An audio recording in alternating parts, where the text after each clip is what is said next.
بسم اللہ الرحمن الرحیم۔ السلام علیکم۔ درد آسمانی گھنٹی ہے، زمین پر کوئی تکلیف نہ ہو تو سب غفلت اور کفر میں مبتلا ہو جائیں۔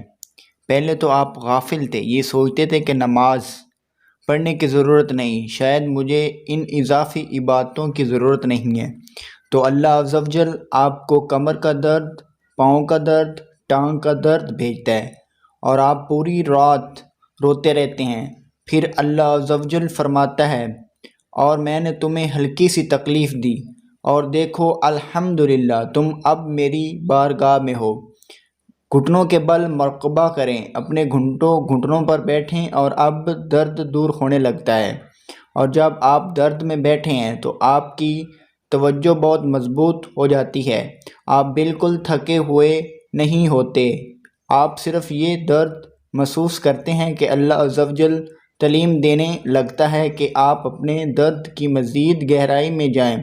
ہر مشکل کو آپ جلتے ہوئے گھر آگ کی لپیٹ سے باہر نکالتی ہے۔ اگر یہ گھر خوشگوار ہو تو ہر طرف صرف بیٹھا ہے اور قابل سست بن جائے۔